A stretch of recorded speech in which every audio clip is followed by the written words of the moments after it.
Halo, selamat sore, selamat datang, dan selamat beribadah di GKI Taman Aries. Sebelum memulai ibadah, mari kita simak beberapa informasi kegiatan gereja berikut ini.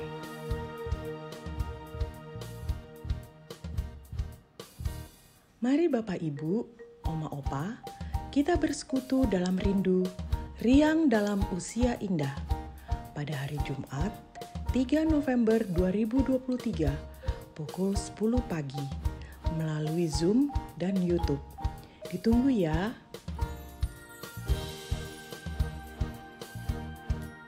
Mari kita saling menguatkan di dalam sapaan doa setiap hari Sabtu pada minggu pertama dan ketiga jam 7 pagi secara onsite maupun melalui YouTube.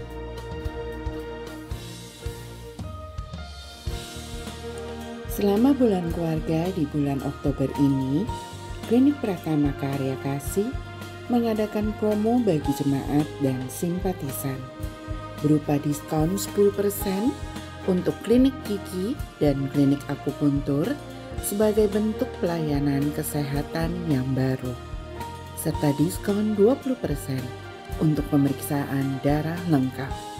Mari, jangan lewatkan kesempatan ini. Ditunggu kehadirannya. Aries Academy kembali akan mengadakan acara workshop tentang public speaking untuk pelayanan gereja dengan pembicara Saudara Ivan Kabul, seorang TV host dan aktor. Kita akan belajar apa saja skills yang dibutuhkan untuk memimpin liturgi, membaca warta, narasi, menjadi MC, membawa renungan, atau berbagai bentuk pelayanan gereja lainnya yang mengharuskan kita berbicara di depan orang banyak.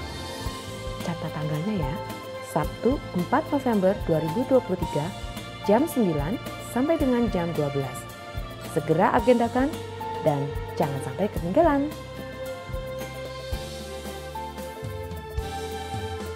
Kebaktian Syukur 31 tahun GKI Taman Aries. Puncak acara hari ulang tahun GKI Taman Aries akan diselenggarakan pada Minggu 5 November 2023 dalam kebaktian ketiga jam 17 dengan tema Keep Growing, Keep Inspiring. Kebaktian 1 dan 2 tetap diselenggarakan menggunakan liturgi minggu biasa dengan suasana penuh syukur. Mari kita rayakan dengan sukacita dan syukur.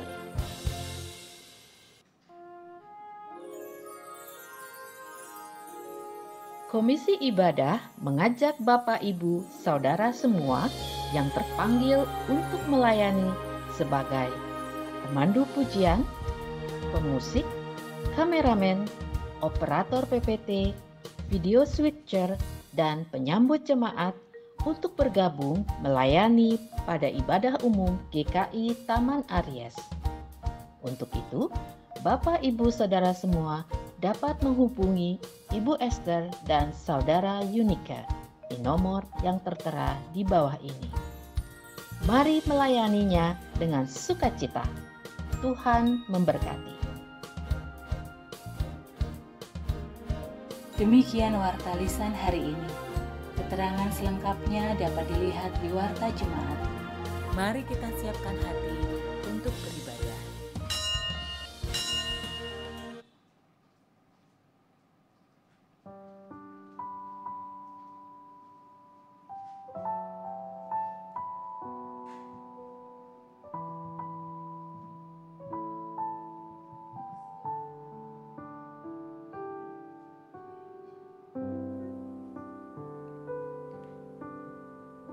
Mazmur 86 ayat 10 mengatakan, sebab engkau besar dan melakukan keajaiban-keajaiban, engkau sajalah Allah, karena besarlah adamu, dan engkau yang berbuat ajaib, engkau sendiri jua Allah.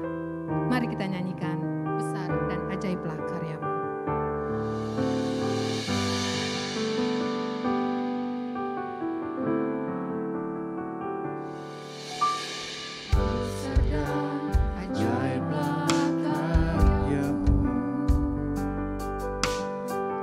Adil dan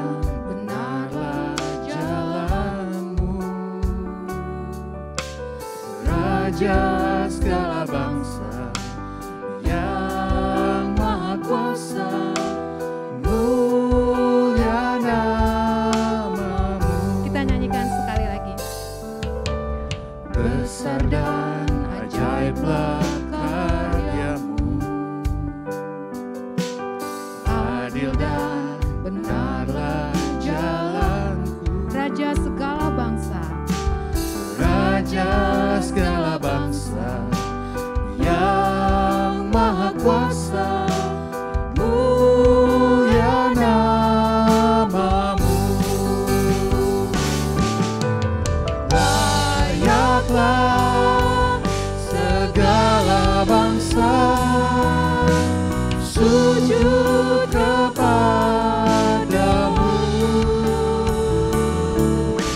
sebab Kau Allah yang kudus, layak disembah. layaklah segala bangsa, Layaklah segala bangsa sujud kepadamu,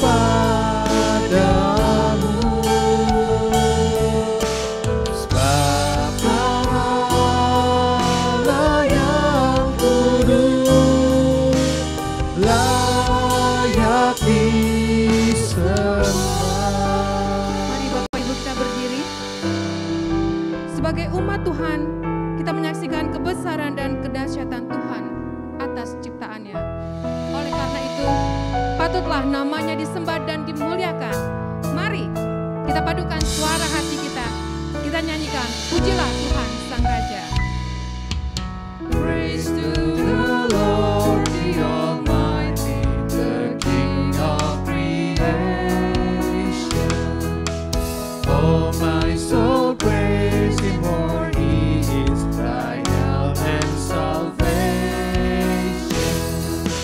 All ye who hear, now to His temple draw near. Sing now in glad adoration. Pujilah Tuhan Sang Raja.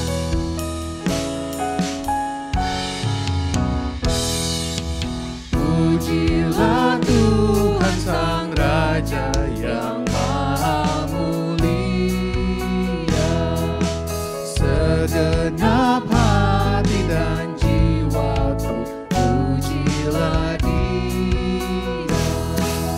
Datang berkau, berilah musikmu bergam, angkatlah puji-pujian.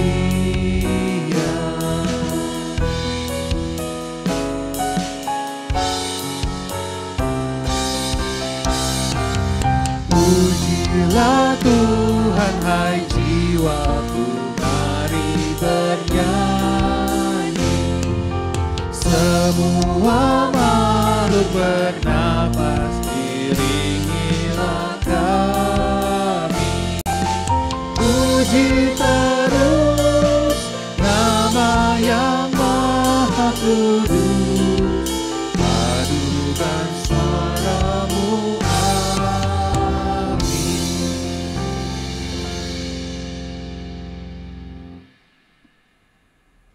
Pertolongan kita adalah di dalam nama Tuhan yang menjadikan langit dan bumi. Salam bagi saudara yang datang dalam nama Tuhan, Tuhan beserta saudara. Dan beserta saudara juga. Silakan duduk Bapak Ibu.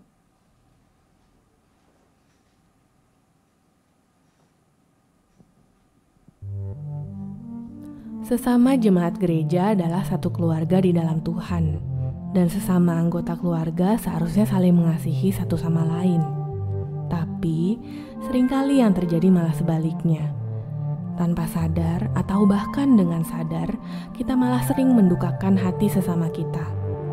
Menghakimi, merendahkan, bergunjing, bergosip, menganggap kita lebih baik daripada yang lain.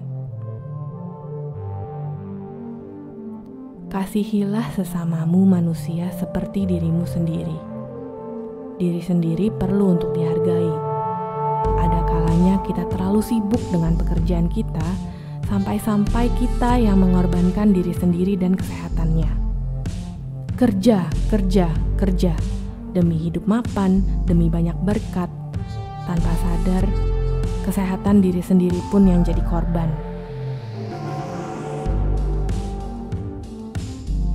Diri sendiri juga perlu untuk dihargai.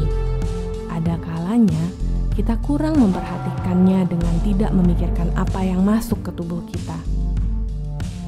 Padahal, ini merupakan salah satu cara kita untuk mengasihi diri sendiri. Mungkin maksudnya menikmati waktu luang, mau lepas dari semua kesibukan yang ada. Tapi kalau kebiasaan makan sembarangan ini berlanjut terus dalam jangka waktu yang lama, apa iya efeknya akan baik untuk diri sendiri? Apa iya ini cara kita untuk mengasihi diri sendiri? Shalom, selamat sore Bapak Ibu, saudara-saudari semua. Kurang keras kayaknya. Shalom Bapak Ibu. Shalom. Bagus. Ada nggak yang di antara kita yang udah lama nggak ketemu mungkin pengen bertukar kabar, sapa, menyapa dulu? Silakan Bapak Ibu dilihat kanan kirinya. Hai Olive, Bu Indah, Pak Sigit, halo semua. Yang belum kenal, salam kenal. Kelihatannya baik-baik saja semua ya, kita sudah di penghujung bulan Oktober ini. Dan hari ini, tema kebaktian di sore hari ini adalah mengasihi diri sendiri dan sesama. Tadi ada ilustrasinya di video ya, bagaimana sebenarnya dari situ kita lihat sebenarnya ada dua perintah yang harus kita lakukan. Mengasihi diri sendiri dan juga mengasihi sesama kita. Nah ini tinggal pertanyaannya, mau atau enggak, mampu atau enggak. Nah kalau kita tinggal lihat aja pengalaman kita sehari-hari ya, perjalanan hidup kita. Pengalaman kita ada pengalaman yang manis, pengalaman yang pahit mungkin. Lebih dari pahit itu apa namanya, getir ya mungkin ya. Yang membuat kita seperti, ada orang yang seperti tadi mungkin ya di ilustrasi video tadi. Sampai tidak mengasihi diri sendiri dengan sengaja. Dan bagaimana kita akhirnya bisa juga mengasihi sesama kita. Ini yang akan kita renungkan pada hari ini. Dan kita refleksikan. Dan sebagai perenungan atas hari-hari yang telah kita lalui ya Pak Ibu, di dalam upaya kita, usaha kita untuk mengasihi diri kita sendiri dan juga dalam relasi kita dengan sesama. Coba kita akui ya, pasti banyak momen-momen kita tidak mampu, tidak mau, bahkan mungkin gagal. Pada saat ini kita akan mengakui dosa dan kesalahan kita, mohon ampun. Untuk segala hal yang pernah dengan sengaja maupun mungkin tidak sengaja kita lakukan dan sudah melukai hati kawan kita.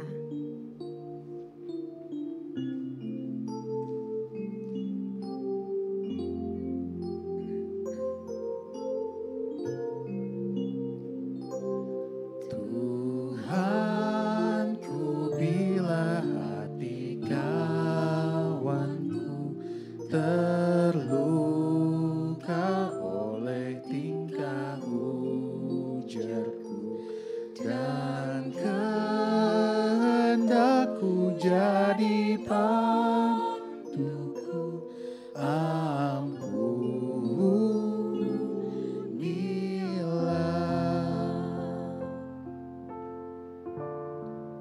Kemudian bagaimana dengan tutur kata kita? Coba kita ingat-ingat, apakah kita lebih sering mampu atau tidak mampu mengendalikan tutur kata kita? Apakah kata-kata yang keluar dari kita itu adalah kata-kata berkat atau sebaliknya, jauh dari kata-kata berkat? Kepada siapa saja? Bahkan mungkin kepada pasangan kita yang hidup sehari-hari bersama kita. Kita lewati hidup bersama dengan dia, keluarga kita, teman-teman kita, teman kerja kita, siapapun itu. Dan dalam banyak kesempatan kita juga enggan, menutup diri. Tidak mau menjadi telinga, menjadi pundak untuk seseorang hanya sekedar ingin berkeluh kesah. Untuk segala celah yang kami lakukan Tuhan, ampunilah kami.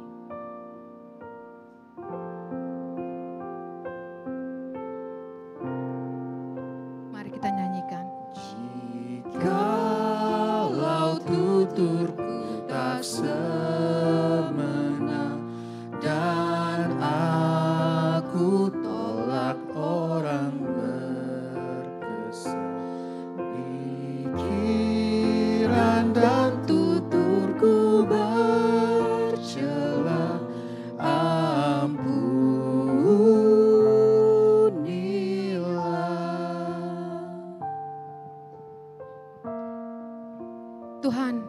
inilah kami dengan pengakuan yang keluar dari hati dan mulut kami. Kami mau menyerahkan sepenuhnya hidup kami dalam pimpinan-Mu Tuhan. Dan biarkanlah kami tinggal di dalam kasih-Mu. Di dalam nama-Mu kami berdoa.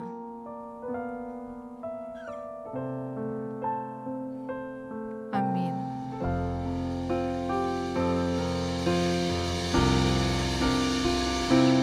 Dan hari ini aku bersembah serta padamu Bapa berserah. Berikan daku kasih-Mu mesra. Amin. Amin. Ayat pengampunan bagi kita ambil dari 1 Yohanes 1 ayat 9. Ayat ini akan meneguhkan kita bahwa pengampunan tersedia bagi kita yang mau mengaku dosa kita. Mari Bapak Ibu, saudara-saudara kita bacakan bersama-sama. Jika kita mengaku dosa kita, maka Ia adalah setia dan adil, sehingga Ia akan mengampuni segala dosa kita dan menyucikan kita dari segala kejahatan. Kiranya damai dan pengampunan Kristus beserta kita senantiasa. Salam damai.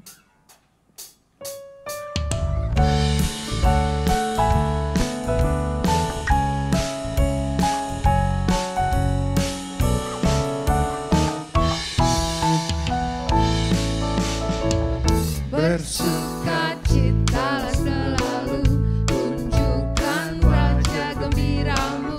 Lihat kanan kiri. Lihat teman di kanan kiri dan di sekitarmu. Berikan salam damai, karena kasih karunia serta pengampunannya diberi. Hiduplah dalam damai, seorang dengan yang lain. Itu kehendak Tuhan bagimu. Sekali lagi kita nyanyikan. Bersukacitalah selalu, tunjukkan wajah gembiramu. Lihat. Lihat teman di kanan kiri dan di sekitarmu. Berikan salam damai, karena kasih karunia serta pengampunannya diberi. Hiduplah dalam damai, seorang dengan yang lain. Itu kehendak Tuhan bagimu. Masih berdiri ya Bapak Ibu. Hidup dalam damai, seorang dengan yang lain adalah kehendak Tuhan bagi kita. Ini semua ada karena damai sejahtera Allah yang melimpahi kita setiap saat. Mari kita penuhi hidup kita dengan limpah kasih, limpah damai dan kasih-Nya. Kita nyanyikan, ada damai sejahtera Allah. Dengan gembira. Ada damai sejahtera Allah, ada damai sejahtera Allah, ada damai sejahtera Allah di hatiku. Ada damai sejahtera Allah, ada damai sejahtera Allah, ada damai sejahtera Allah di hatiku. Kasih Allah berlimpah bagi kita. Kasih Allah berlimpah-limpah, kasih Allah berlimpah-limpah, kasih Allah berlimpah-limpah di hatiku. Kasih Allah berlimpah-limpah, kasih Allah berlimpah-limpah, kasih Allah berlimpah-limpah di hatiku. Rahmat Allah bagi kita.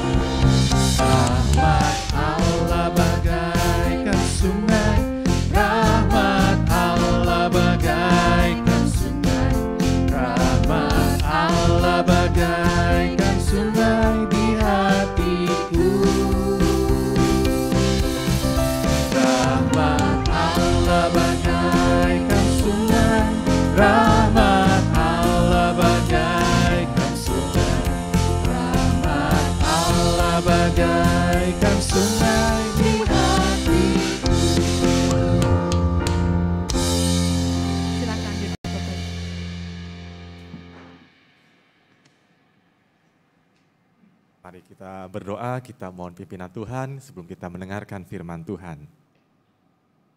Ya Tuhan, betapa besar anugerah dan kasih setiamu dalam kehidupan kami sebagai anak-anak-Mu.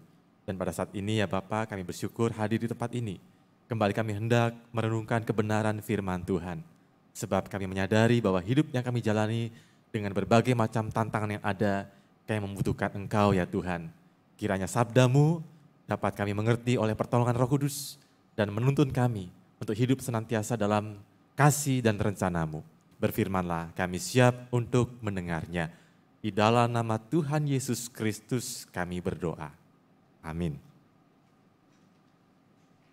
Bacaan Alkitab hari ini menurut Injil Matius pasal 22 ayat 34 sampai 46.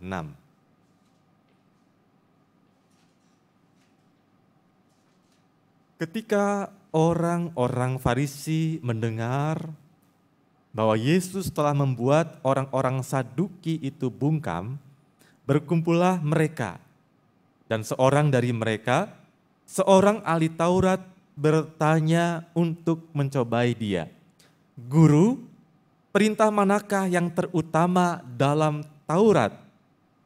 Jawab Yesus kepadanya, kasihilah Tuhan Allahmu dengan segenap hatimu dan dengan segenap jiwamu dan dengan segenap akal budimu. Itulah perintah yang terutama dan yang pertama. Perintah yang kedua yang sama dengan itu ialah kasihilah sesamamu manusia seperti dirimu sendiri. Pada kedua perintah inilah tergantung seluruh hukum Taurat dan kitab para nabi.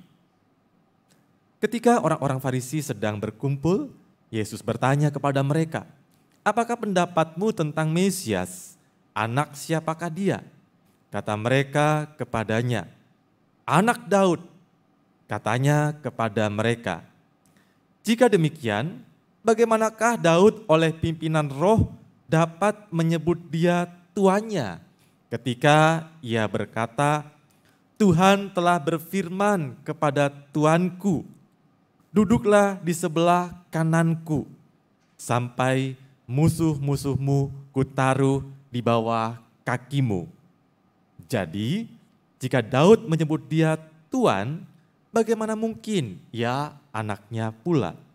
Tidak ada seorang pun yang dapat menjawabnya. Dan sejak hari itu tidak seorang pun berani lagi menanyakan sesuatu kepadanya. Demikianlah firman Tuhan, berbahagialah bagi setiap kita yang mendengarkan firman Allah dan yang memeliharanya.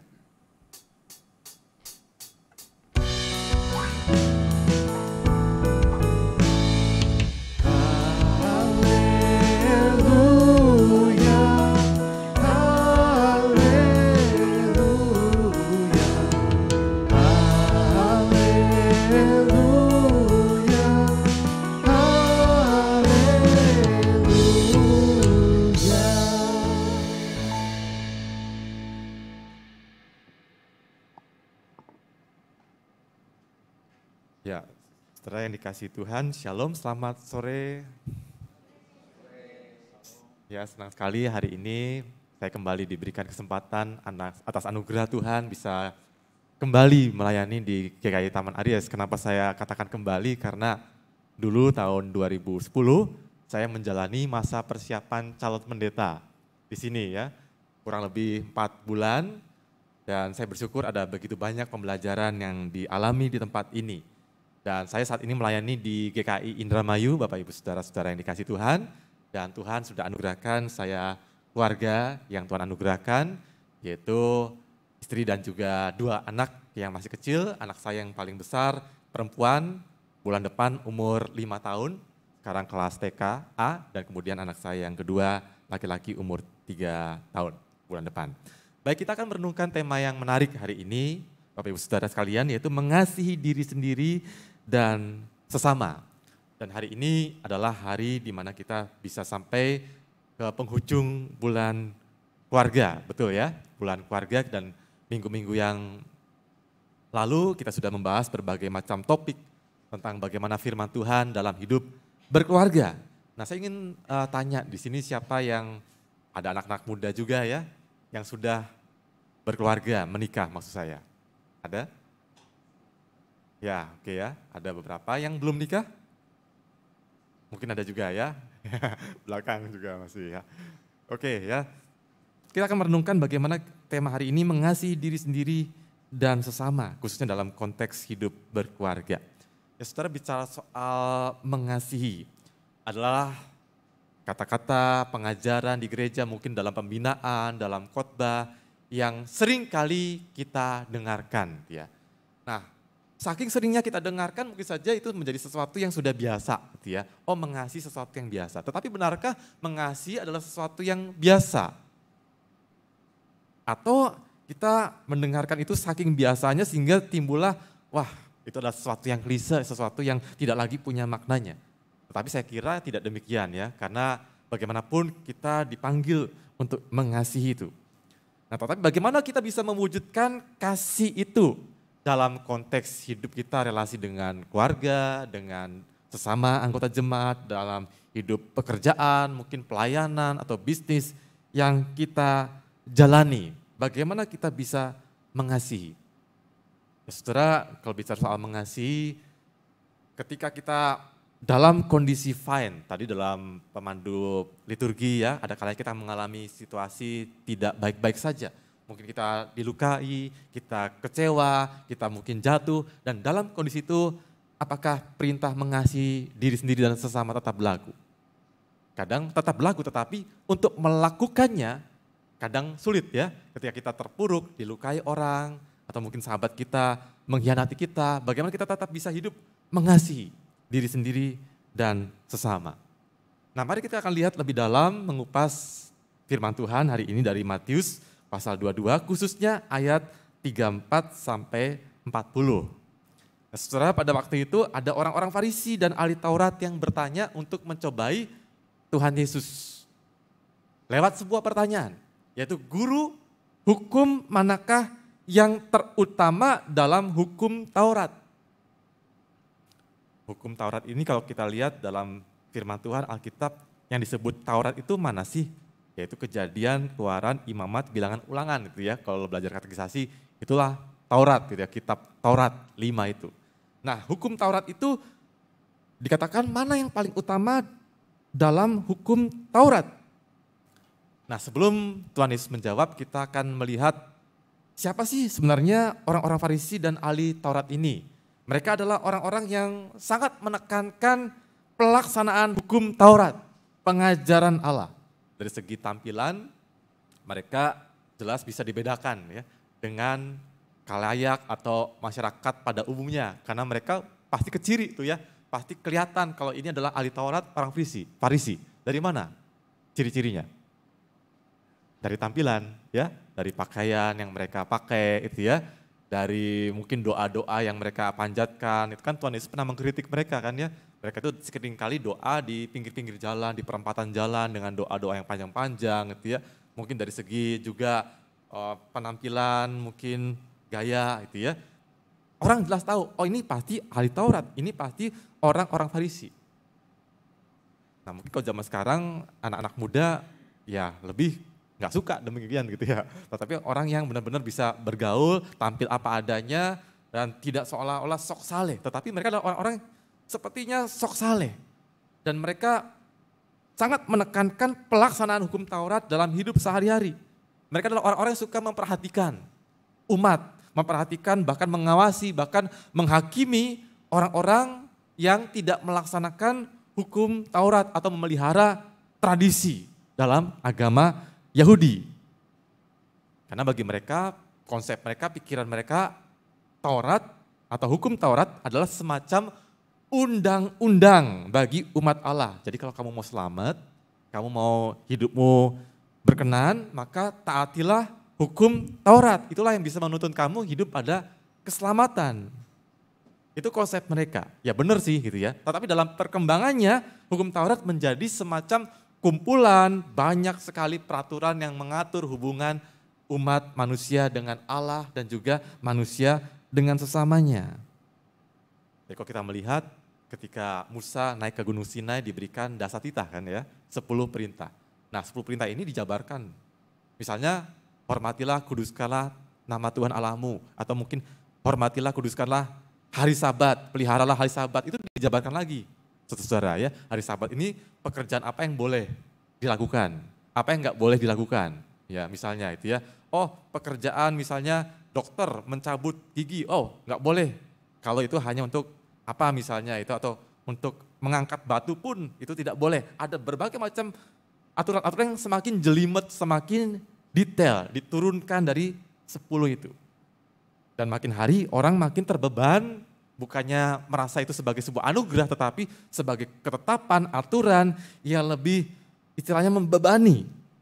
Dan dengan hukum-hukum dan sanksi-sanksi yang ada. Padahal semula hukum Taurat diberikan sebagai anugerah. Agar umat Tuhan bisa hidup dalam berkat Allah, dalam hidup relasi yang baik dengan Allah dan sesama, tetapi akhirnya menjadi kumpulan, sekedar kumpulan peraturan-peraturan dengan sanksi-sanksi dan hukuman-hukuman yang ada. Namun Tuhan Yesus melihat bahwa hukum Taurat ini bukan dalam konsep seperti aturan dan pelanggar akan dikenai sanksi, tetapi lebih kepada melihat itu sebagai anugerah Tuhan yang mendalam. Tuhan Yesus sendiri tidak pernah mengatakan bahwa hukum Taurat itu nggak perlu gitu ya. Dia pernah mengatakan bahwa selama langit dan bumi ini ada, 1 iota atau 1 titik pun dalam hukum Taurat tidak akan dihilangkan. Tetapi dia datang untuk menggenapi apa yang ada tertulis di sana. Dan Tuhan Yesus memberikan contoh. Dia pernah mengatakan bahwa ada tertulis dalam hukum Taurat, kasihilah sesamamu manusia dan bencilah musuhmu. Tetapi Tuhan Yesus tidak hanya berhenti sampai di situ. Dia mengatakan, tetapi aku berkata kepadamu, kasihilah musuhmu dan berdoalah bagi mereka yang menganiaya kamu. Itu ada dalam Injil Matius pasal 5 ayat 43 sampai 44. Jadi sesungguhnya berkaitan soal membenci musuh, sesungguhnya hukum Taurat sendiri pada dasarnya, esensinya tidak pernah mengajarkan untuk membenci musuh. Kalau kita membaca kitab Imamat 19 ayat 18, di sana dikatakan, janganlah engkau menuntut balas dan janganlah menaruh dendam terhadap orang-orang sebangsamu, melainkan kasihilah sesamamu manusia seperti dirimu sendiri, akulah Tuhan. Jadi pada dasarnya hukum Taurat tidak pernah mengajarkan kita untuk membalas, membenci musuh, tetapi sebaliknya untuk bagaimana kita jangan menaruh dendam, jangan menuntut balas, tapi berikanlah hak kepada Allah. Nah, saudara, kalau kita mengasihi dalam tema hari ini, mengasihi diri sendiri dan sesama. Siapa sih yang kita kasihi? Sesama ini siapa sih? Ya semua orang sesama kita ya. Semua orang, tua, muda, perempuan, laki-laki, semuanya segala suku, bangsa, jelas sesama kita. Tetapi kita mengasihi sama, apakah semudah kita mengatakannya? Khususnya ketika kita katakanlah dilukai, ya, katakanlah kita mendapatkan dirugikan oleh orang lain, atau mungkin dicela. Bagaimana kita bisa menerapkan firman Tuhan? Jangan menuntut balas. Dalam konteks keluarga, kadang firman Tuhan kadang dipakai sebagian orang untuk dipelintir gitu ya, untuk melanggengkan kekerasan dalam rumah tangga. Ada misalnya seorang istri datang ke pendeta babak belur ya, waduh saya dianiaya, dipukuli suami saya, lalu pendetanya mengatakan, ya sabar saja, kan firman Tuhan katakan berkatilah, jangan mengutuk, ampunilah, ya sabarlah, doakan, berkati pada orang yang menganiaya kamu. Apakah maksudnya seperti itu? Melanggengkan KDRT dalam keluarga? Saya kira tidak demikian. Firman Tuhan yang diberikan hari ini, yang dalam tadi ya, Imamat 19 ayat 18 bukan dalam konteks untuk melanggengkan kekerasan. Entah dalam keluarga, dalam gereja, dalam masyarakat, dalam konteks apapun juga. Tetapi ajaran Tuhan untuk mengasihi musuh, berdoa bagi mereka yang menganiaya murid-murid Tuhan Yesus, bukan ditempatkan dalam konteks melanggengkan atau membiarkan kekerasan terjadi. Tetapi ajakan untuk memutus lingkaran kekerasan yang biasanya terjadi dalam tindakan balas-membalas. Stop di kamu. Nah, hari ini kita mendengarkan berita di mana Israel dengan gencar gitu ya, membalas serangan dari Hamas. Tetapi kalau kita merefleksikan, maka kekerasan dibalas kekerasan tidak akan pernah bisa putus. Akan menjadi seperti lingkaran setan yang terus-menerus terjadi. Nah, kembali ke soal pertanyaan orang Farisi dan ahli Taurat. Guru, hukum manakah yang paling utama dalam hukum Taurat? Emang ada berapa banyak sih perintah atau aturan dalam hukum Taurat? Saudara, kalau kita melihat bagi orang-orang Farisi dan ahli Taurat ini, mereka sudah memutuskan dalam diskusi ada 613 ketetapan yang menjadi perintah Allah. Terdiri dari 248 perintah yang positif. Jadi yang positif itu adalah lakukanlah ini, lakukanlah itu positif ya, jalankanlah. Tetapi ada juga perintah negatif, yaitu 365 perintah negatif. Jangan membunuh, jangan berzina, jangan mencuri, dan juga diawali dengan jangan, itu negatif gitu ya. Ada 365 perintah negatif dan 248 perintah positif yang harus dilakukan atau tidak boleh dilakukan. Nah pertanyaannya, siapa yang bisa ngapalin atau ingat 613 perintah? Boro-boro ingat ya, 613 ya. Sedikit pun mungkin hanya 1, 2 atau berapa itu ya. 613 ketetapan. Dan di antara 613 ketetapan tadi, mana yang paling utama? Perlu kita tegaskan, kita lihat bahwa pertanyaan ini adalah untuk mencoba Tuhan Yesus. Seandainya Tuhan Yesus mengatakan, oh yang paling penting adalah hormatilah nama Tuhan Allahmu, kuduskanlah, atau hormatilah hari Sabat. Bisa jadi mereka menganggap, bukankah yang lain juga penting? Ya, bukankah perintah yang lain juga penting dengan argumen-argumen yang bisa mereka utarakan? Sehingga yang terjadi akhirnya adalah debat kusir nantinya ya. Nah maka dalam rangka menjawab pertanyaan itu, Tuhan Yesus juga tahu kejahatan hati mereka, maka Tuhan Yesus juga menyampaikan yang menjadi rangkuman inti esensi dari hukum Taurat yang dijabarkan dalam 2 hukum kasih atau golden rule, kaidah emas yang Yesus kutip dari Ulangan 6 ayat 5 yang pertama, yaitu kasihilah Tuhan Allahmu dengan segenap hatimu dan dengan segenap jiwamu dan dengan segenap kekuatanmu. Dan ini adalah sebuah skema atau pengakuan iman Yahudi yang harus diajarkan berulang-ulang kali kepada anak-anak. Ketika engkau berbaring, engkau bepergian ya, atau engkau bangun, ajarkanlah itu. Tetapi dengan sedikit perubahan, yaitu kasihilah Tuhan Allahmu dengan segenap hatimu dan dengan segenap jiwamu dan dengan segenap akal budimu. Jadi kata kekuatan diganti dengan akal budi yang lebih mengandung mana pikiran. Tetapi intinya adalah kalau kita mengasihi Tuhan jangan setengah-tengah, tetapi totalitas.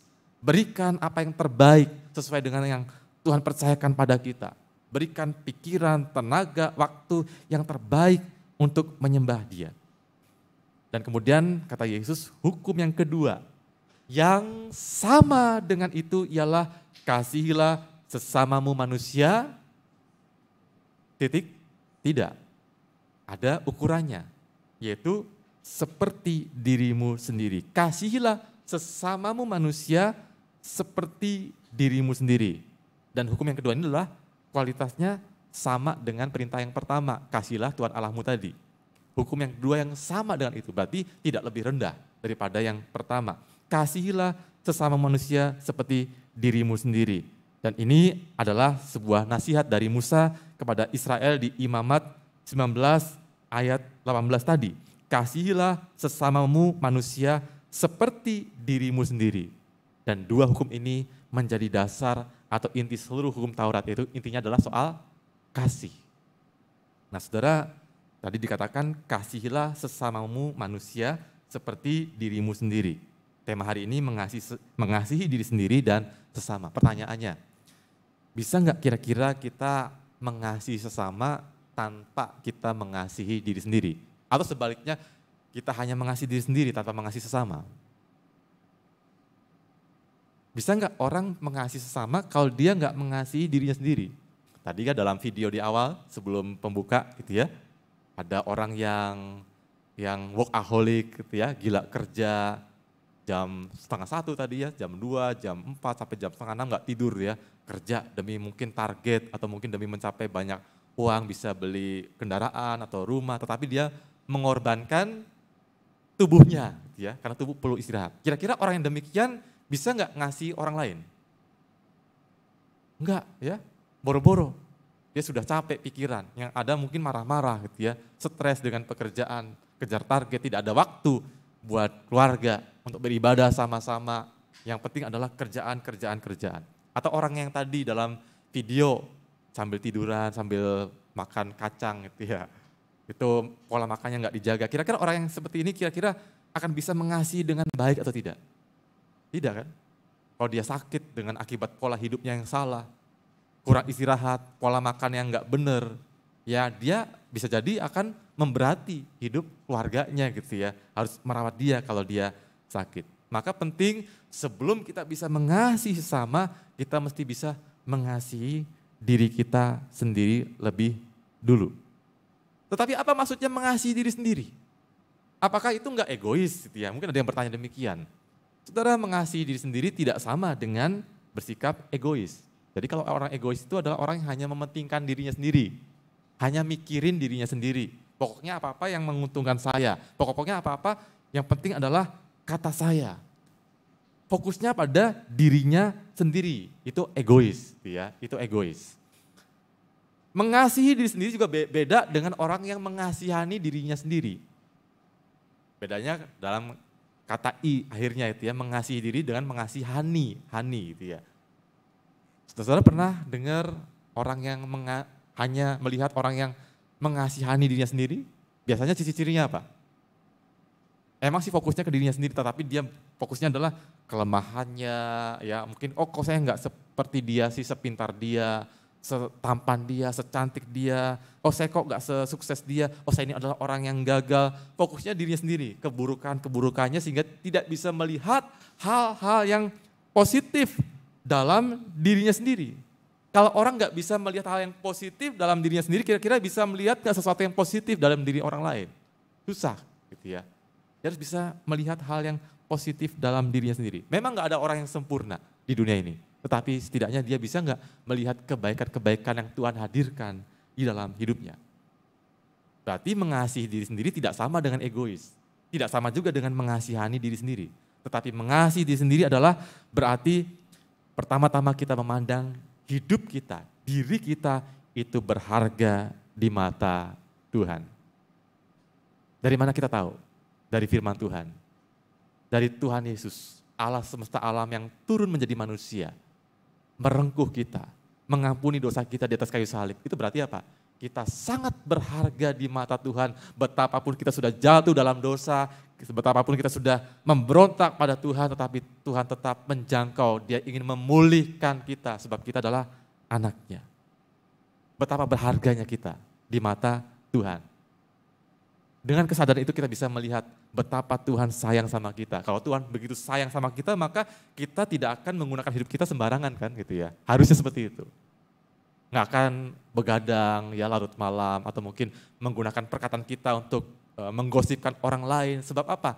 Harganya terlalu mahal, Tuhan sudah menebus kita, menjadikan kita manusia yang baru, yang dicintai tanpa syarat. Nah, dalam konteks keluarga kadang ada anak yang dicintai sih, tapi dengan syarat tertentu gitu ya. Nanti kalau kamu pintar, kamu juara, papa akan kasih kamu jalan-jalan atau mungkin kasih kamu sepeda atau apa. Itu berarti ada syaratnya, demi mendapat sepeda harus pintar dulu, harus rajin dulu gitu ya. Itu syarat gitu ya. Tetapi bagaimana kita diajar untuk mengasihi juga, mencintai tanpa syarat. Sebagaimana Allah mengasihi kita, itu tanpa syarat. Allah kasih kita berkat, kasih syarat enggak? Enggak kan gitu ya. Allah yang menurunkan hujan bagi orang yang jahat, orang baik. Allah menerbitkan matahari bagi orang yang benar maupun enggak benar, berarti enggak ada syaratnya. Allah anugerahnya luar biasa. Maka kita juga dipanggil untuk mengasihi tanpa syarat. Nah ini yang sudah menikah juga, termasuk saya sudah menikah, kita belajar untuk mengasihi pasangan kita tanpa syarat. Ya, kasih yang tanpa syarat. Meskipun Anda demikian, saya tetap mengasihi Anda. Itu kasih yang tanpa syarat. Dan selanjutnya orang yang mengasihi dirinya adalah orang yang bisa menerima dirinya dengan segala kekuatan, kelebihan, termasuk juga dengan segala kelemahan dan kekurangannya. Nggak ada orang yang sempurna. Nggak ada istri yang sempurna, nggak ada suami yang sempurna, nggak ada orang tua yang sempurna. Setuju nggak? Setuju ya. Nggak ada yang sempurna. Nggak ada pendeta yang sempurna. Setuju? Setuju juga ya. Semuanya manusia punya ada kekurangan, kelemahan. Nah, tetapi soalnya bagaimana kita yang nggak sempurna ini terus-menerus mau menyempurnakan diri kita. Sama seperti firman Tuhan, jadilah kamu sempurna, sama seperti Bapamu yang di sorga adalah sempurna. Kita tahu selama hidup di dunia ini nggak pernah sempurna, tetapi kita ke arah menyerupai Kristus. Dalam kasih kita, dalam tutur kata kita, dalam perbuatan kita, kita punya model, yaitu Tuhan Yesus sendiri. Jadi kasih kita bukanlah kasih seperti dunia gitu ya, seperti lagu-lagu percintaan di dunia, kalau dihianati ya sudah, kita tinggalkan atau kita balas dendam seperti film-film gitu ya. Kalau kita dilukai, dirugikan, nggak ada lagi kata maaf bagi Anda, kesabaran kita terbatas. Standar kasih kita bukan kasih dunia ini, tetapi menurut Tuhan sendiri. Standar kasih kita adalah kasih Kristus yang mengasihi kita tanpa syarat. Yang menerima kita apa adanya, yang men-treatment kita, memulihkan kita. Ada banyak murid-murid Tuhan Yesus yang gagal, yang jatuh, Petrus yang menyangkal dia. Ya, Thomas yang gak percaya tetapi Tuhan pulihkan, Tuhan pakai. Gak ada yang sempurna murid-murid Tuhan Yesus. Keluarga pun gak ada keluarga yang sempurna.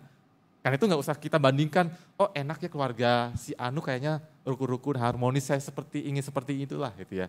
Padahal Tuhan panggil kita, di keluarga kita untuk menghadirkan kasih. Gak usah bandingkan dengan keluarga yang lain gitu ya. Gak usah bandingkan juga diri kita dengan orang lain.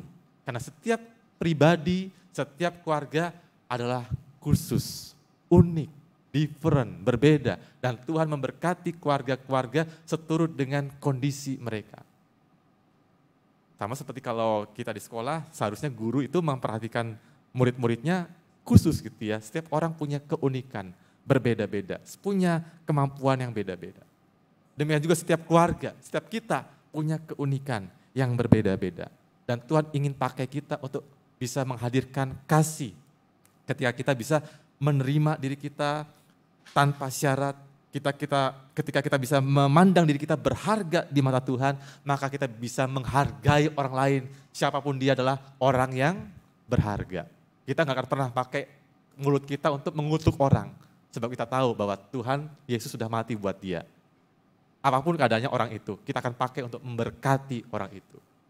Ada kalanya mungkin kita emosi, kita jengkel ya dengan orang, mungkin dengan pasangan, tetapi kalau kita benar-benar menghayati, menghidupi kebenaran firman Tuhan, maka kita tidak akan pernah keluar kata-kata yang menyakitkan.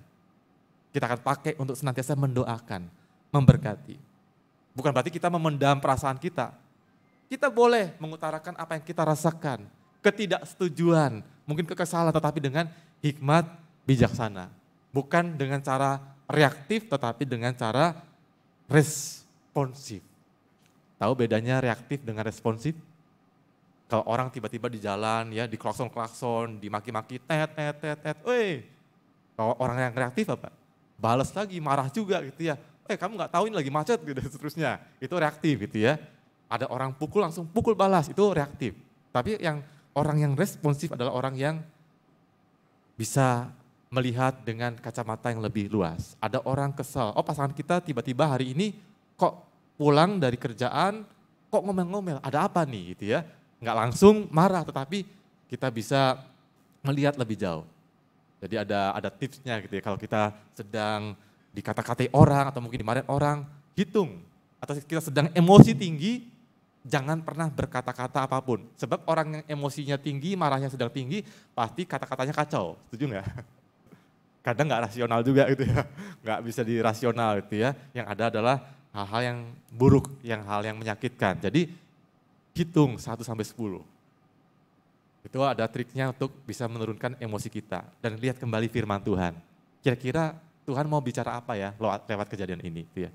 Apakah mungkin ada koreksi yang Tuhan ingin sampaikan pada saya, atau mungkin saya ingin dipanggil untuk bisa mendengarkan orang yang sedang bermasalah itu, dipakai telinga kita untuk mengasihi dia, mendengarkan apa persoalannya, jika secara nggak langsung kita dipakai untuk mengasihi orang lain itu, siapapun itu. Nah, maka di sini kita bisa melihat, kasihilah sesamamu manusia seperti dirimu sendiri. Yaitu ketika kita bisa, yang pertama adalah memandang diri kita berharga di mata Tuhan. Yang kedua, kita melihat bahwa diri kita dicintai tanpa syarat sehingga kita bisa mengasihi orang lain tanpa syarat. Ngasih pasangan tanpa syarat, ngasih anak kita tanpa syarat, mengasihi rekan pelayanan tanpa syarat. Dan kemudian kita bisa menerima segala kelebihan dan kekurangan kita.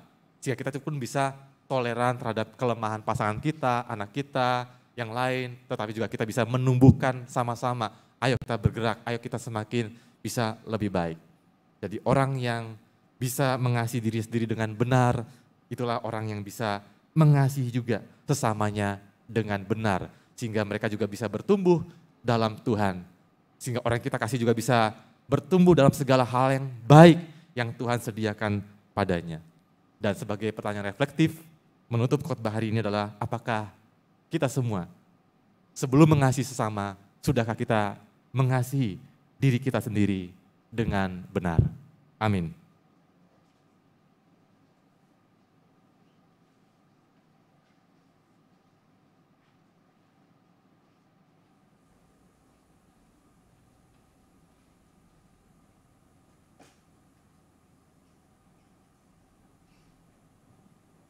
Firman Tuhan menguatkan kita dan kasih serta anugerahnya menjadi pendorong kita untuk terus mengasihi. Kita akan nyanyikan lagu Kasih Pasti Lemah Lembut.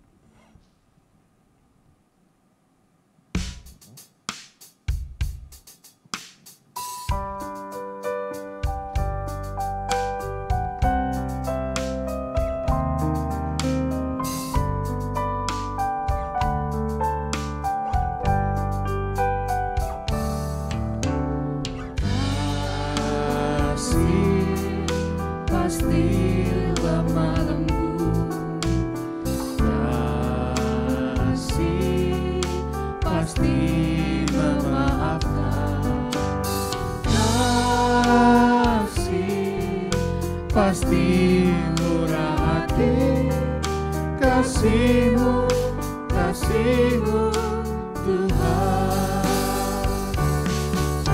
Ajarilah kami saling mengasihi, ajarilah kami saling mengampuni, ajarilah kami kasih-Mu ya Tuhan, kasih-Mu kudus tiada batasnya. Kita nyanyikan sekali lagi. Kasih pasti lemah lembut. Kasih pasti lemah lembut. Kasih juga pasti memaafkan. Kasih pasti memaafkan.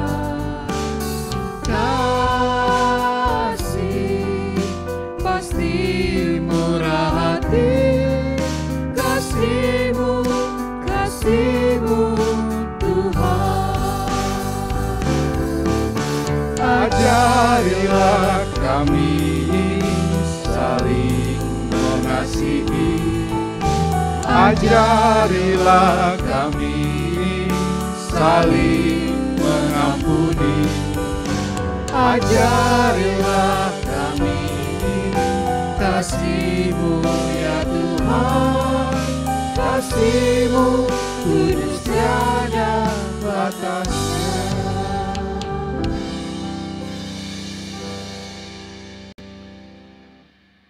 Marilah kita bersama dengan umat Allah di masa lalu, masa kini, dan masa depan, mengingat pengakuan pada baptisan kita menurut pengakuan iman rasuli.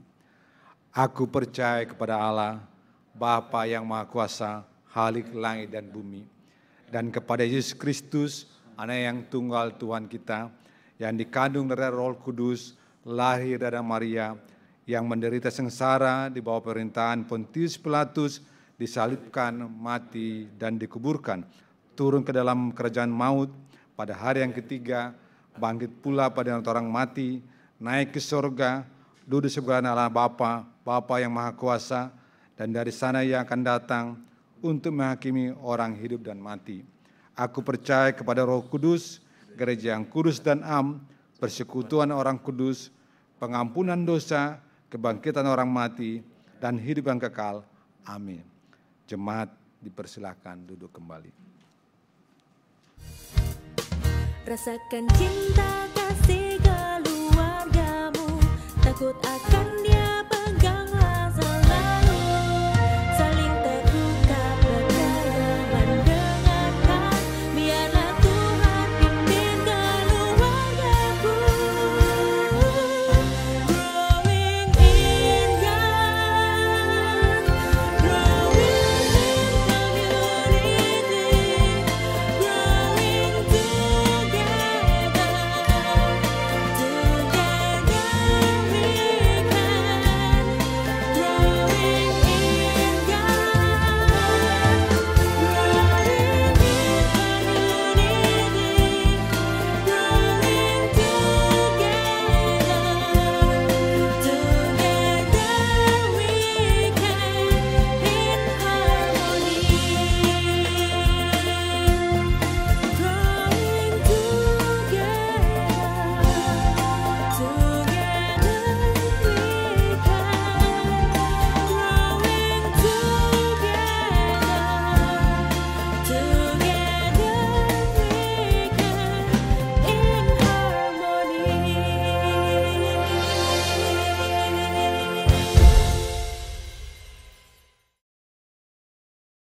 Ya, Bapak Ibu Saudara sekalian, tadi video tadi mengingatkan kita, itulah rangkaian bulan keluarga yang sudah kita jalani selama bulan Oktober ini.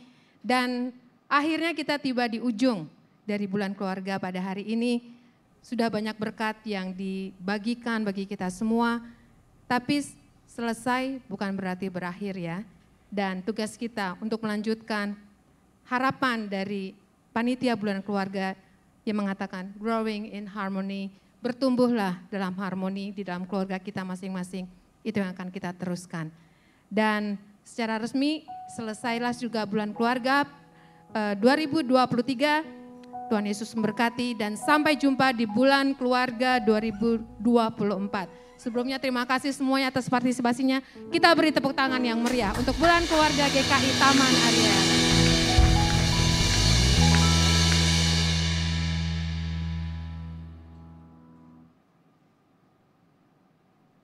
Ya, mari Bapak Ibu Saudara kita menaikkan doa syafaat, kita berdoa. Ya Tuhan, kami bersyukur untuk kebenaran firman Tuhan yang kembali mengingatkan kami untuk dapat mengasihi sesama seperti diri kami sendiri. Dan pada saat ini ya Tuhan, kami bersyukur juga di mana kami boleh sampai pada penghujung atau ditutupnya bulan keluarga. Kami berdoa bagi jemaat Tuhan di GKI Taman Aries ini, agar mereka menjadi jemaat yang semakin bertumbuh dalam keharmonisan keluarga.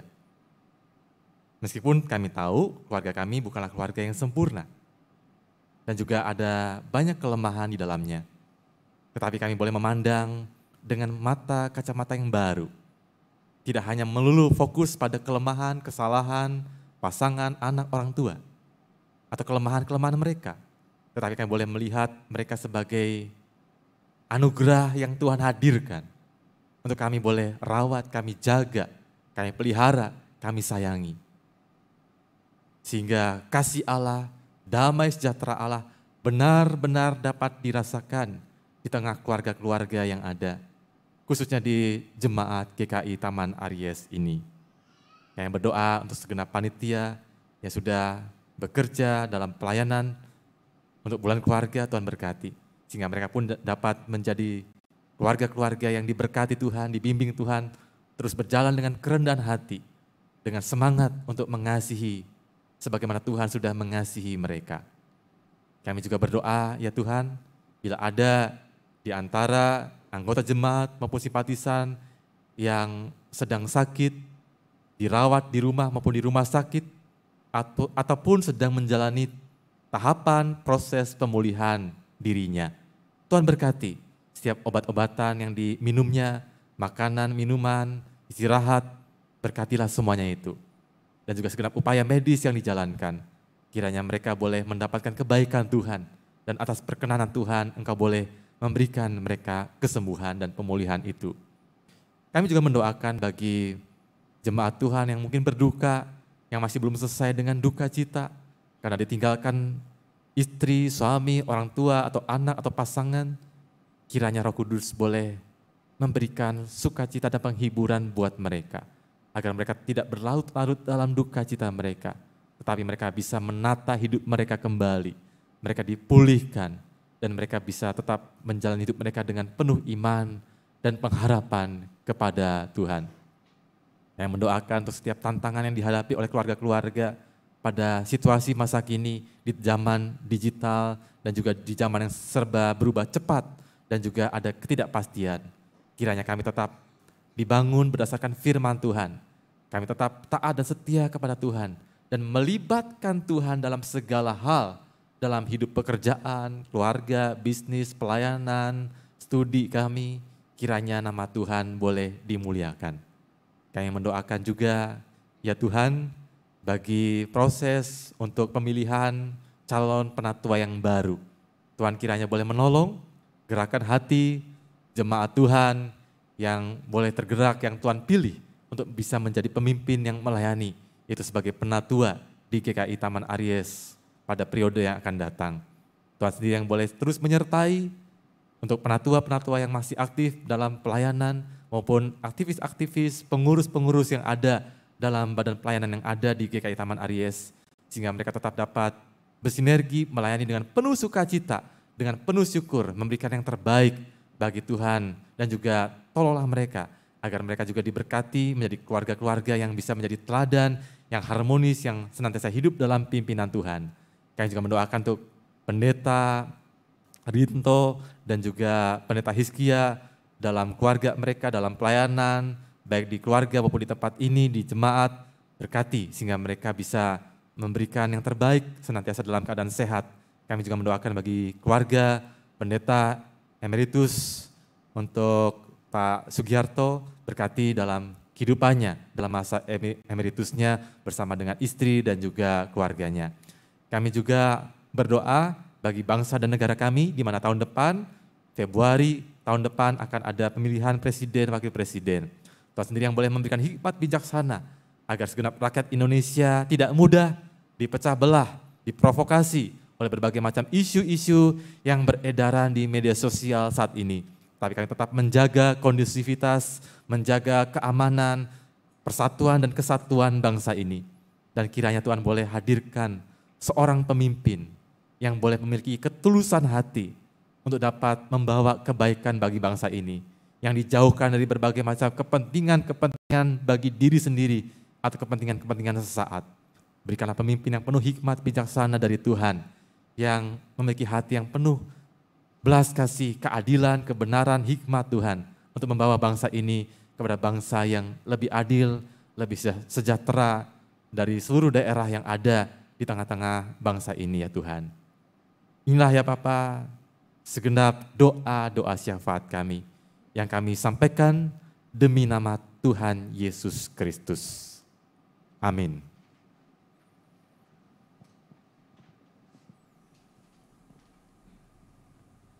Satu Tesalonika 5 ayat 18 mengatakan, mengucap syukurlah dalam segala hal, sebab itulah yang dikehendaki Allah di dalam Kristus Yesus bagi kamu.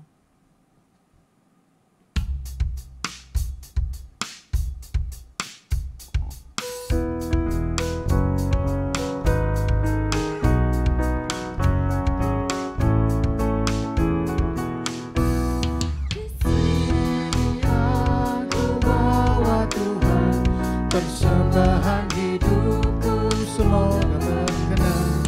Berapalah nilainya Tuhan dibandingkan berkat-Mu yang telah Kau limpahkan. Terimalah Tuhan, oh terimalah Tuhan. Tanganku yang kecil ya Tuhan, belum mencari makan sendiri ya Tuhan. Terimalah hatiku Tuhan, menjadi persembahan yang Tuhan berkenan. Terimalah Tuhan, terimalah Tuhan.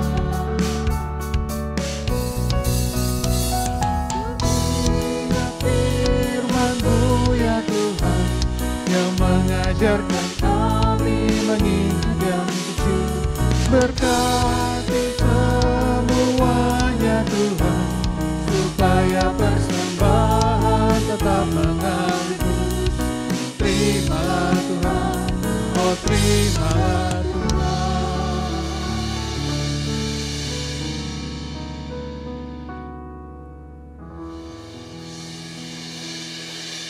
Mari kita bawa dalam doa.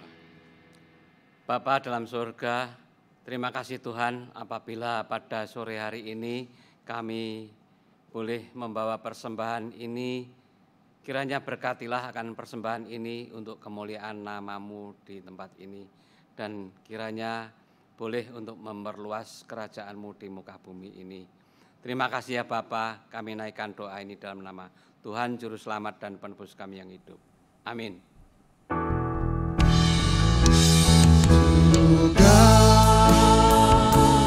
Be the glory to God. Be the glory to God. Be the glory for the things He has done. With His blood He has saved me. With His blood He has raised me. To God be the glory for the things He has done.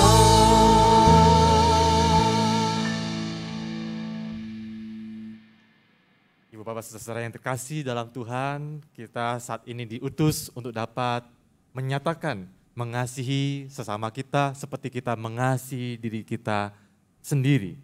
Dan marilah kita pulang dengan berkat Tuhan yang Maha Kasih. Kasih Allah Bapa, anugerah Tuhan kita Yesus Kristus, serta persekutuan dalam Roh Kudus, kiranya memampukan kita sekalian untuk dapat mewujudkan mengasihi sesama seperti kita mengasihi diri kita sendiri dari sekarang sampai selama-lamanya. Amin.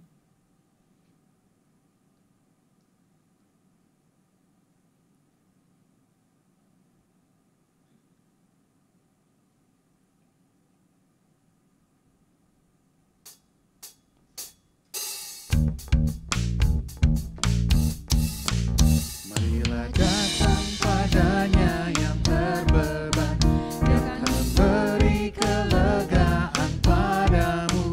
Jangan keraskan hatimu, hai kawan, lepaskanlah segala egomu.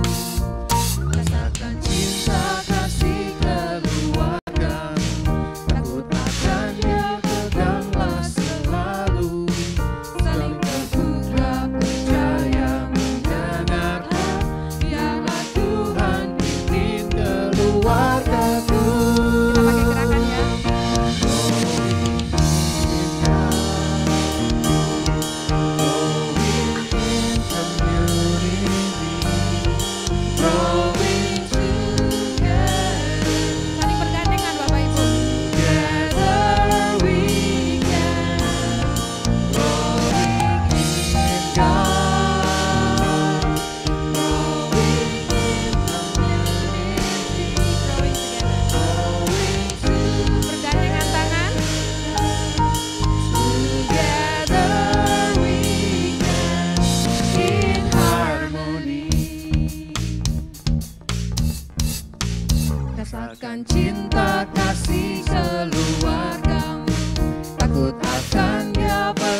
Bapak Ibu, demikianlah ibadah kita pada hari ini. Ibadah telah usai dan sampai jumpa minggu depan. Jangan lupa Bapak Ibu sebelum keluar, nanti di teras ada ruang komunal, silakan mampir untuk saling menyapa, untuk berkumpul bersama-sama dalam kebersamaan. Terima kasih Bapak Ibu, Tuhan Yesus memberkati.